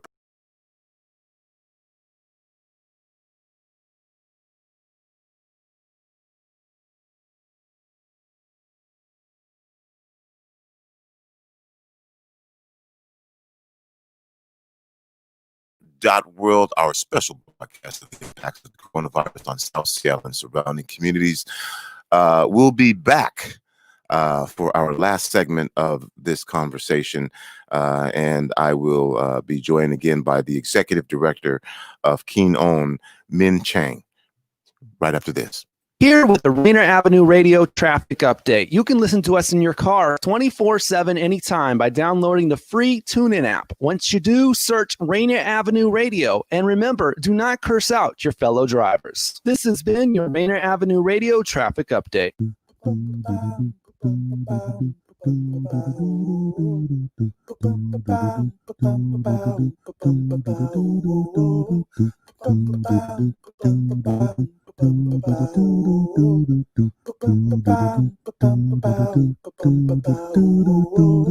Wash your hands, don't touch your face, wipe things down, clean up your space. When you cough and sneeze, do responsibly. If you feel you're getting ill, isolate at home and chill. No, you're not alone. Please pick up your phone and call 206-477-3977. King County 206-477-3977. Public Health 206-477-3977. King County 206-477-3977. Public Health Community Radio Station will provide you with more information. Say Rainier Avenue Radio. Your community radio station will provide you with more information. Rainier Avenue Radio. My name is BK, International Talent Scout. I'm bringing a brand new show to you called BK Presents. 30 minutes, non-stop, your favorite in gospel music studio session. Going deep into interviews with your favorite artists, producers, and their engineers. You and your music. Concert previews and concert reviews. Get it all on BKPresents.com. This is the news on Rainier Avenue Radio. The NBA is urging teams to make increased commitments towards providing mental health resources to players and staff, releasing updated guidelines that reflect the challenge of playing amid the ongoing coronavirus pandemic. The league told teams they should establish, quote, education and awareness materials, focus on managing mental health during times of uncertainty, coping strategies for addressing the emotional toll of the pandemic, unquote. The league wrote in a memo obtained by the Associated Press, quote, given the ongoing COVID-19 pandemic, taking care of one's mental health and having access to resources are important aspects of managing the feelings of anxiety, uncertainty, and stress that have characterized much of 2020 and will, in all likelihood, be present during the 2020-2021 season, unquote. And that's your news on Rainier Avenue Radio. Rainier Avenue Radio.world is your 24/7 digital media hub. Tune in at Rainier Avenue Radio.world. Also find us on Facebook, Twitter, and TuneIn apps. Welcome back to Rainier Avenue Radio.world. It's me, from 1 o'clock to 3 o'clock on the impact of the coronavirus on South Seattle and surrounding communities. If you are just joining us, you can go back on our Facebook page and our YouTube page and Twitch. We started off the broadcast with an interview from Pamela Williams, Regional Long-Term Care Ombudsman for King County, and talked about the impact of long-term care, coronavirus on long-term care, and distribution of the vaccination and how that was working out. Also, Chief Harold Scoggins, City of Seattle Fire Department Chief Harold Scoggins, joined us as well to talk about their role in the distribution of the vaccine. And also Dr. Michael Sayer, MD, who's the medical director for the Seattle Fire Department and works as an emergency physician at Harborview Medical Center, joined us as well. We just talked with Ping Ping, a tenured instructor of sociology at Spokane Falls. Also, she is a board member for CAPA and the Washington State Commission of Asian and Pacific American Affairs. She shared information with us about the impact of the coronavirus. If you missed that, you need to go back and listen to it. What was being experienced by Asian community members, what's being experienced by Pacific Islander communities now, and the disproportionate burden that they are experiencing in the pandemic, and are they going to get the vaccine? Joining me right now, we had an opportunity to talk with Keen Own Lillian earlier and find out what was happening there, and excited to have this opportunity again to get a kind of a review and a checkup about the Restorative Center right here in the heart of Columbia City. Joining me is the CEO, Min Chang. Min, how are you? I'm good. How are you? Under the circumstances, fantastic. That's good to know on a Friday. You know how this works. We simply reflect what's going on, just like a mirror would in our communities.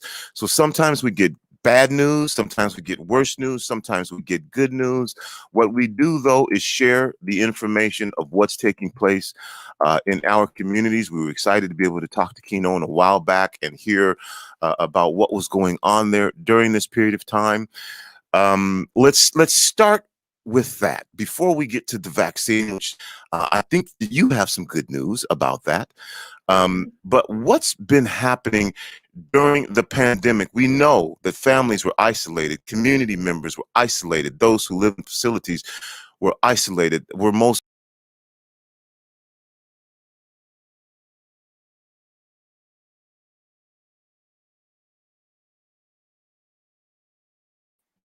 Of course, yeah. So Kinon is we're a very small organization, but as you mentioned earlier, our focus is definitely in the API community and elderly API, and so we service the community in different ways. And so we have a skilled nursing facility, which is our nursing home. We also have supportive housing, which includes both assisted living and adult family homes. And then we also have home care, and this is care that we provide at the client's home, if you will, in terms of helping them with daily activities. We also provide social services, a lot of social work. In addition, we have a fundraising arm, and we have Healthy Living, which is a program that we launched in the community to help make sure that content and network is available for the elderly API community. And finally, we are in conjunction with ICHS about to launch a new program, a new PACE program called AI PACE. So that's sort of in the future, in the horizon. So that's briefly about Kinon. I think your question is an interesting one, right? In terms of how have we dealt with, how have we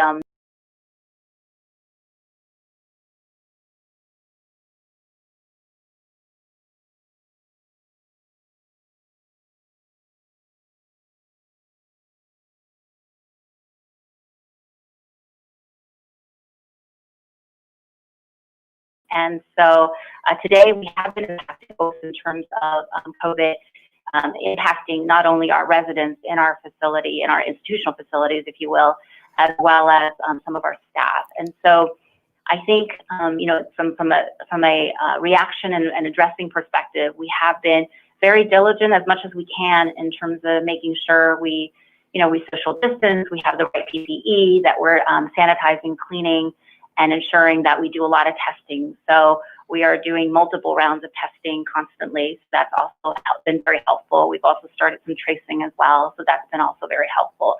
But I would say it's a very challenging time, and we certainly have been impacted. But our staff, what gives me a lot of hope is our staff has been amazing. They have really stepped up, as difficult as the work is, to help and care for our elderly. And some of our elderly are very elderly. So we've got over 90, over 100 in terms of age, people that reside with us, and very frail. And so I think our staff has definitely stepped up. I think our families, the families of our residents and our clients have also been super helpful and supportive. And then of course the broader community in every way has been supporting us through that. So we've been very lucky to have that kind of support. My guest again is Kinon CEO Min Chang. 30 years of management and business leadership experience. Most recently, she spent 13 years with Omni Group, where she was president of Asia Pacific, Middle East, and Africa at Diversified Agency Services. And Chang also holds 2 undergraduate degrees from the University of Pennsylvania, a master's degree in management from the MIT Sloan School of Management, a master of international public policy degree, and a doctoral candidate at Johns Hopkins University. How was your background able to assist you in communicating, if you don't mind sharing, what your community was having during this time? The things that you were doing internally were one thing, but then, as I mentioned before, if you have folks going into assisted living homes, we were shut down. There was an isolation period. There was some times where there were many unknowns. There's still a lot of unknowns, and we're going to talk about this vaccine. But from the perspective of what was going on with the families, how this was being navigated, the landscape was changing, and your community still is, as we just heard from Ping, dealing with discrimination and misinformation, all of that. Yeah, no, got it. So I don't know if Julia, our head of nursing, is actually on the call here on the station here, but she definitely is much closer to how we've been able to navigate that internally in our facilities. I'll just give just a small little background on me. So everything you said is correct, but I am also very new. So I just started as a new CEO, officially 1/1 of this year. So wow, a few weeks back, yeah. But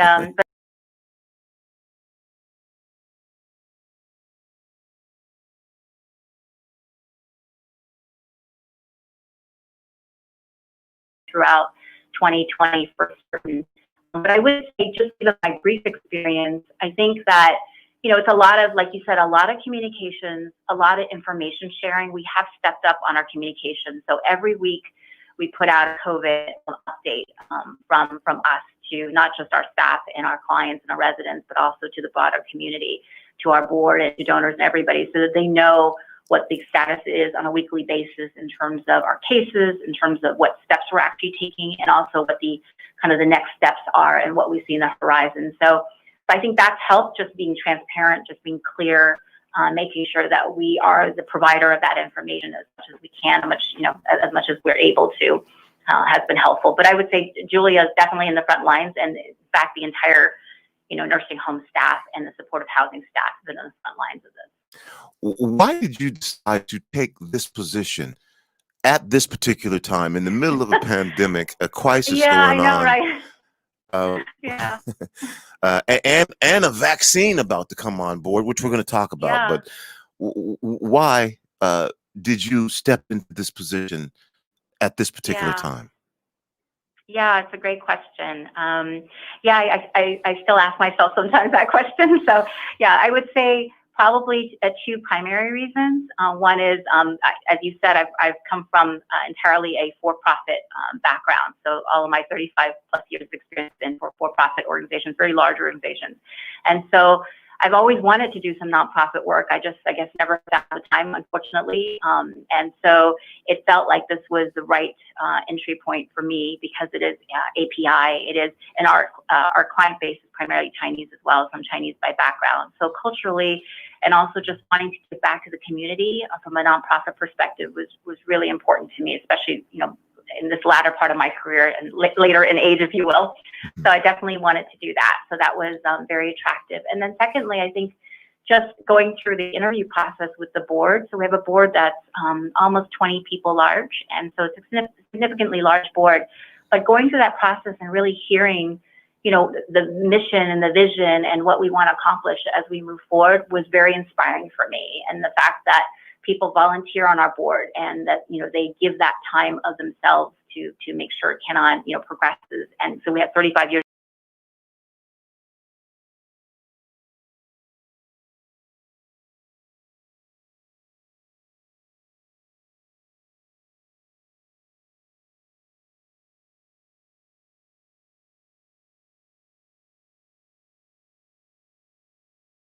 And I did not know that you were new. We are Rainier Avenue Radio. We broadcast unashamedly in the interest of South Seattle and our diverse South Seattle community members.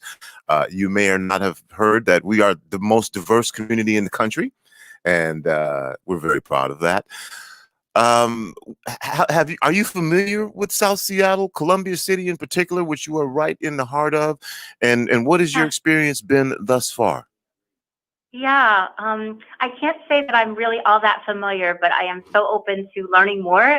So our office where I sit right now, it is actually in Columbia City. Mm-hmm. And so by default, I've gotten to know it because I make the daily commute here, and I get to experience some of it in terms of just some of the, the local businesses here. And it's been wonderful. I mean, I think, like you said, it's very diverse.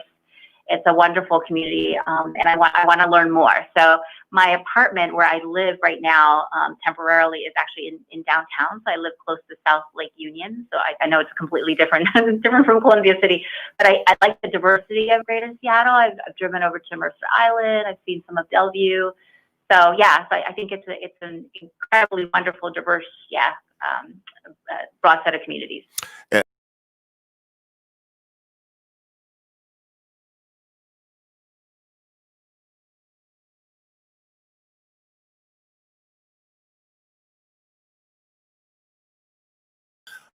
We were interviewing people who were COVID positive, and they were saying it wasn't even in our community.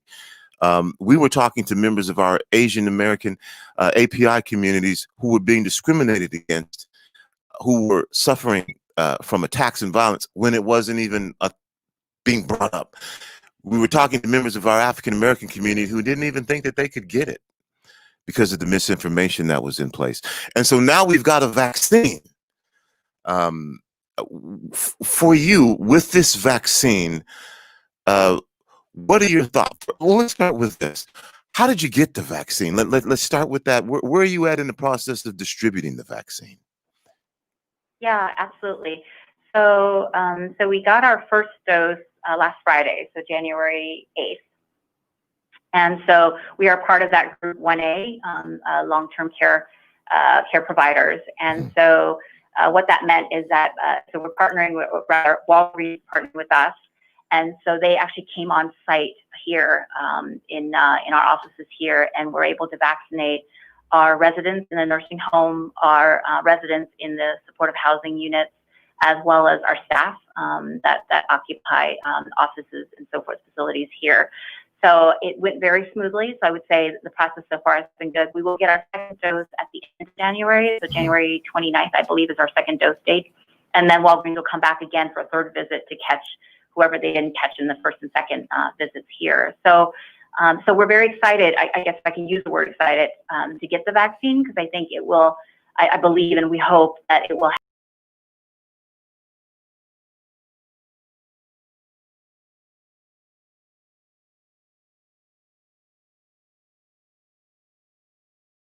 aspect. Like everybody else, I think we're just kind of learning as we go along, right, about the efficacy of the vaccine and what it's going to do. So, so yeah, we are, you know, on the receiving end of a lot of that information, and we're keeping up to date with that. Something you said earlier about just discrimination and sort of how people have been reacting to COVID in general. I can't speak to any personal experiences, but I can say that, you know, I have two grown daughters, one that's 24 and 20. And I would say that back on the East Coast where we're from, they both have, one is in New York City and one's in DC. They have both been accosted, you know, the early part in the COVID timeframe, like the early part of last year, by people that, you know, were not as nice, if I can say it that way, in terms of just, you know, sort of confronting them with the fact that they were both Chinese, and that this was seen as sort of the Chinese or China virus. So I do think that my family has experienced that in a negative way. And so, so I don't know if that's helpful or not, but certainly I have seen it from that angle. Well, you know what? We just want to hear from you. That's what this is all about. And as we're talking about the vaccine, and again, those experiences that some folks had in the early portion of this, how did it work? I believe, you know, is it Walgreens? I think CVS is another distributor.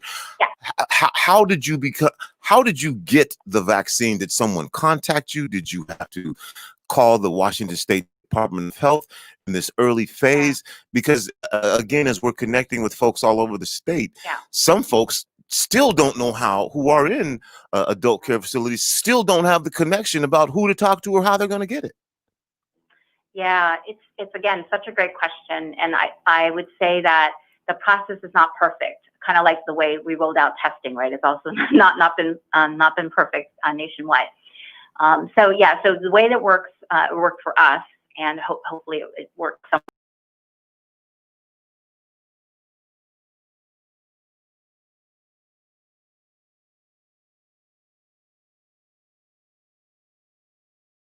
With Walgreens, some are contracted with CVS. And so, so once you're contacted, then they have a whole bunch of forms and information that they need you to fill out. So a lot of these forms are just around, you know, how many people have actually consented to being vaccinated, some of your health insurance information, that kind of thing. So all that prep work is done ahead of time before they show up for your vaccination day, the first date. And so once they come on site, Walgreens, in our case, actually administers the vaccine. So they will have a staff. I don't know normally how many, but we have several here and we have several stations that were set up here in our facility where our folks could socially distance, but line up essentially and be able to get the vaccine. And then you get a card. And so with that card, it basically says you got the first dose, but you need to come back for the second dose. So that card will be filled out and completed once we get the second dose. So yeah, I don't know. Is that too much granularity? You probably didn't want to know all that. No, I want to know all that and more. Again, there's some folks out there who are probably going, we haven't been contacted. Or how can we make this happen? And in particular, again, my concern, Min, is to make sure that our communities get the attention that they need and the access that they need. We know that there is a phased plan that is in place, but within that phased plan, we also know that some folks are going to fall through the cracks. There's not a lot of vaccine to go around, and it's usually the people who have been impacted the most by the pandemic that are the ones that are going to fall through the cracks when receiving the vaccine. So you sharing this information, I think, is something that our listeners around the state are excited to hear about. And what is the general consensus about receiving the vaccine? In talking with Ping in Spokane, there was some hesitancy, again, from her communities for a number of different reasons. And again, there was also an excitement. What are you experiencing there in regards to perception of being vaccinated? Yeah, so I would concur. There's a little bit of both. Again, we've been fairly, I think, lucky. So the majority of our folks actually are getting vaccinated, so both staff and residents.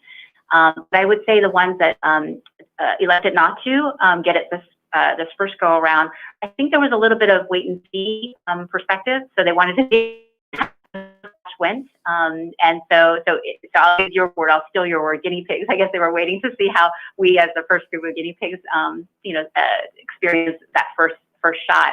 But I do think, just all kidding aside, I do think it is important for if you have a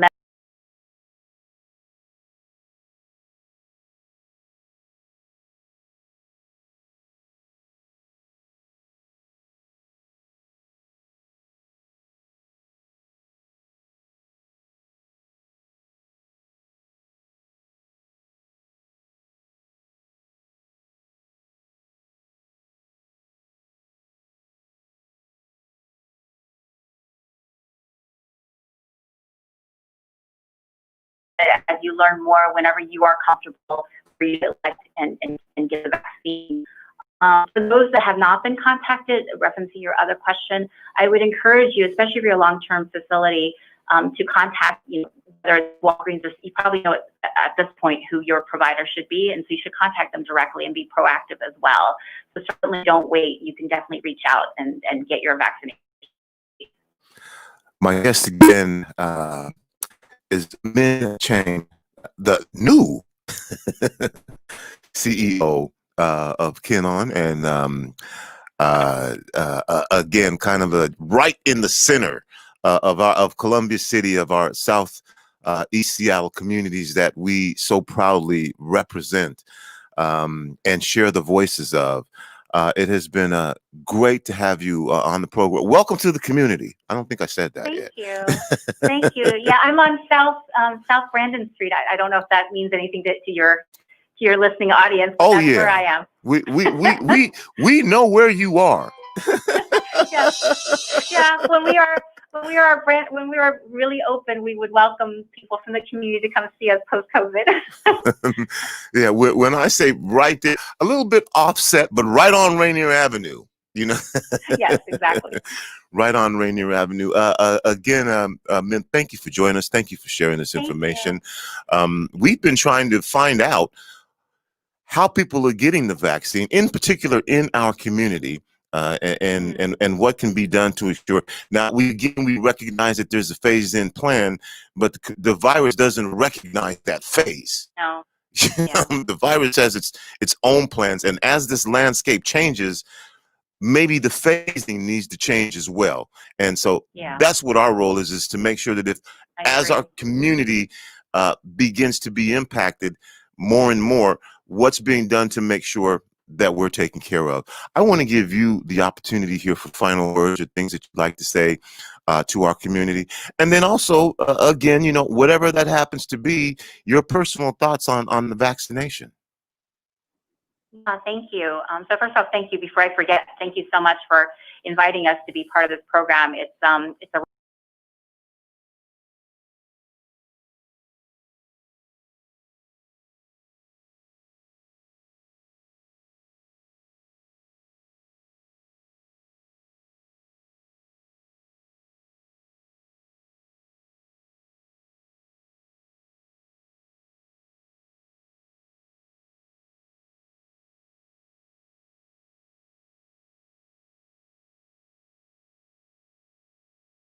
distributed to the state level and then to the, the city and the county level as well.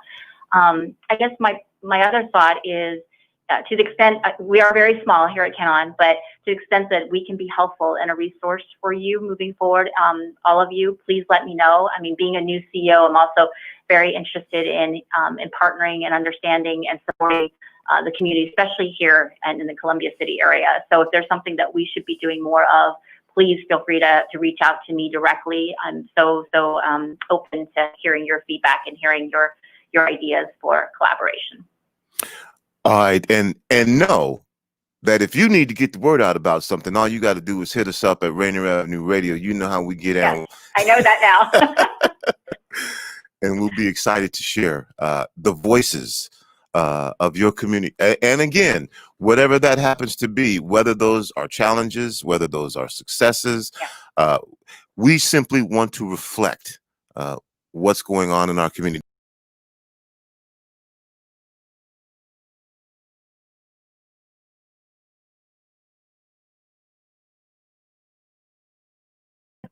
Keen on, and we'll definitely be talking to you again. We want to make sure that we stay in touch and we hear about how the members of our community are doing. Thank you.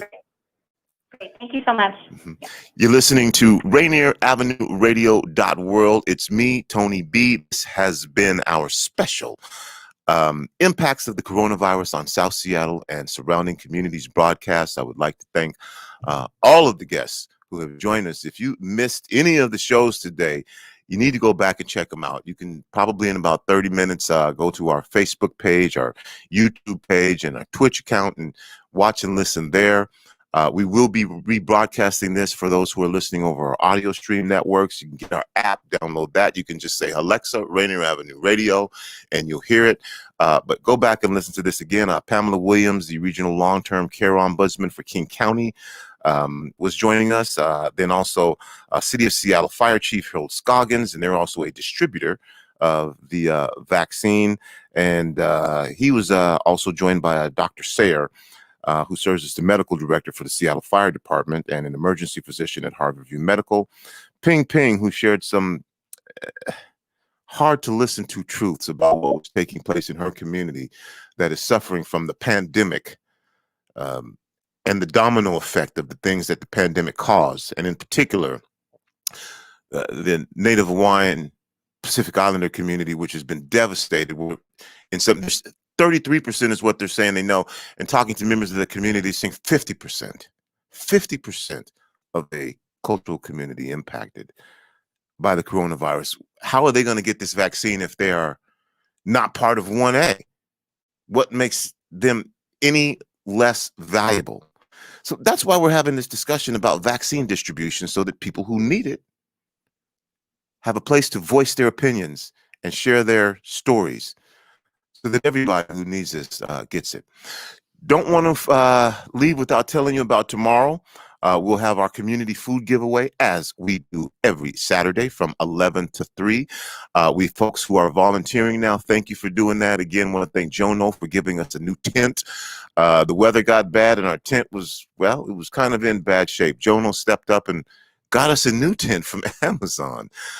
Those of you who are donating, please continue to do that. We will continue to provide free food to our community, absolutely free 99. You come and get as much as you want. We've got meat, dairy products, fresh produce, you name it, we've got it here, and you can take as much as you want, absolutely free dollars. 11 to 1 tomorrow, right here, 810 23rd Avenue, in partnership with God Is. Come get you some food. Doesn't matter what your circumstances are. Come get some food. That's what it's for. So we're doing. And then I want to remind everyone, on Sunday, we'll be having our MLK Day broadcast. The youth group will be presenting a film that they produce. We'll be airing that. And that's on Sunday from 2 to 4. Rick Dupree will be the host, our very own Rick Dupree, sports director and community engaged announcer. That's from 2 to 4 right here on Rainier Avenue Radio. And then on Monday, Dr. King's holiday, the day that it's celebrated, his birthday was actually today is Dr. King's birthday. But on Monday, happy birthday, Dr. King. By the way, today is your birthday. So happy birthday, Dr. King. But on Monday, festivities will take place. The 39th annual rally and march at Garfield High School will not be in the gymnasium this year. It'll be outside in front of the gymnasium in the parking lot, right across the street from Azale's, safely and socially distanced. That'll be the case as well. The rally will take place. It'll be outdoors. There'll be guest speakers. We'll be there. If you can't make it and you want to see it, we'll be broadcasting live. Again, just through our Rainier Avenue Radio broadcast networks. And then the march begins at noon. And yes, we're going to be covering the march in full as well and giving you updates. We'll be there. We'll be broadcasting the entire march.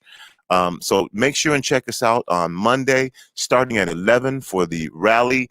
And then at noon for the march, we'll cover that for you. And then we'll be rolling into Black History Month. Where we've got a bunch of things planned that are going to be just phenomenal. We'll actually be broadcasting live next week from Washington, D.C. Don't know how much we'll be able to give you, where we'll be able to go. We will be talking to our elected officials over Zoom and through our StreamYard streams. We know we'll be down there physically. Maybe we can do some socially safe distance stuff. But right now, from what I understand, it's pretty locked down. And we'll show you images of that. We'll talk with people who are down there and how the city has changed since the Capitol was assaulted, besieged last Wednesday. But we're going to be there live. So make sure and check us out. We'll have scheduled times that we'll be broadcasting. And as news breaks, we'll give you breaking news updates right here on Rainier Avenue Radio.world live all next week from Washington, D.C., giving you firsthand information. So we will continue to broadcast in support of our communities, share the voices of our communities during this coronavirus pandemic and vaccine distribution and awareness and engagement process. Keep it locked. Stay tuned. We'll be here for you. That's it. That's all the time that I have. I'm actually a little overtime. It's going to do it for the kid. It's me, Tony B., your host of The Impact of the Coronavirus on South Seattle and surrounding communities. We're going to turn you now back to your regularly scheduled programming. If you're listening to us on the audio stream, if you're watching, go to RainierAvenueRadio.world and check out our early programming. Until then, remember, whether you believe you can or whether you believe you can't, you are probably right. I'm out. Peace.